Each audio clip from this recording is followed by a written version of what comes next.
जिस घर में सुबह तक जीत की तालियां गूंज रही थीं, उसी घर में शाम होते होते पुलिस की गाड़ियों की आवाज ने सब कुछ हिला दिया।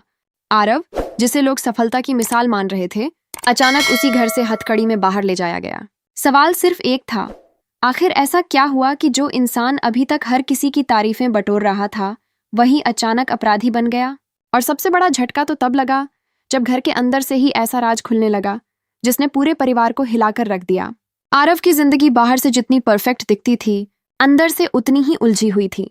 एक तरफ उसकी प्रोफेशनल लाइफ में लगातार सफलता मिल रही थी, बड़े बड़े प्रोजेक्ट्स, मंत्री स्तर की तारीफें और ऑफिस में उसका नाम एक ब्रांड बन चुका था। लेकिन घर के अंदर का माहौल हमेशा तनाव से भरा रहता था। माँ की उम्मीदें, पत्नी की खामोशी और खुद आरव का लगातार काम में डूबा रहना, इन सब ने मिलकर एक ऐसा दबाव बना दिया था जिसे कोई खुलकर देख नहीं पा रहा था। उस दिन भी सब कुछ आम दिनों जैसा ही लग रहा था। घर में हल्की हल्की हलचल थी। किसी को अंदाजा भी नहीं था कि आने वाले कुछ घंटे उनकी जिंदगी पूरी तरह बदल देंगे। आरव सुबह से किसी बड़े प्रोजेक्ट की फाइनल रिपोर्ट में व्यस्त था। उसकी टीम लगातार उसे अपडेट दे रही थी और हर कोई यही मान रहा था कि यह प्रोजेक्ट उसकी जिंदगी का सबसे बड़ा टर्निंग पॉइंट साबित होगा। लेकिन इसी बीच घर में एक अजीब सी बेचैनी भी थी। आरव की पत्नी ईशा, जो हमेशा शांत रहती थी, उस दिन बार बार फोन की तरफ देख रही थी, लेकिन किसी को कॉल नहीं कर रही थी। उसके चेहरे पर एक अनजाना डर साफ झलक रहा था, जैसे उसे किसी बात का पहले से अंदेशा हो। उधर आरव को एक जरूरी मीटिंग के लिए अचानक कॉल आया। उसे बताया गया कि एक अहम अपडेट देना है, जिसमें कुछ सरकारी अधिकारी भी शामिल होंगे। आरव बिना ज्यादा सोचे तैयार हो गया। उसे लगा कि ये उसकी सफलता का एक और कदम है। लेकिन जैसे ही मीटिंग खत्म हुई और वह घर लौटा, माहौल अचानक बदल गया। दरवाजे के बाहर ही कुछ अजनबी लोग खड़े थे, जिनकी नजरें सामान्य नहीं थीं। घर के अंदर कदम रखते ही उसे महसूस हुआ कि कुछ बहुत गलत होने वाला है।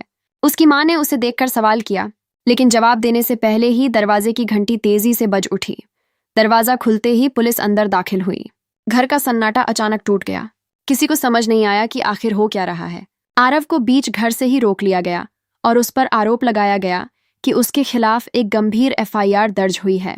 यह सुनते ही पूरा परिवार जैसे पत्थर बन गया। आरव ने हैरानी से पूछा, मेरे खिलाफ? किसने की है एफआईआर और किस मामले में? लेकिन जवाब के बजाय उसे बस इतना कहा गया कि उसे साथ चलना होगा। घर के लोग चीखते रहे, बहस करते रहे, लेकिन पुलिस अपने आदेश पर अडिग थी। ईशा वहीं खड़ी सब देख रही थी। उसकी आंखों में आंसू थे, लेकिन वो कुछ बोल नहीं रही थी। उसकी चुप्पी और भी डरावनी लग रही थी, जैसे वो कुछ जानती हो लेकिन कह नहीं पा रही हो। आरव को जब बाहर ले जाया जाने लगा तो उसने एक बार पीछे मुड़कर देखा। उसका पूरा घर बिखरता हुआ नजर आ रहा था। माँ की चीखें, पत्नी की खामोशी और पुलिस की सख्ती, सब मिलकर एक ऐसा दृश्य बना रहे थे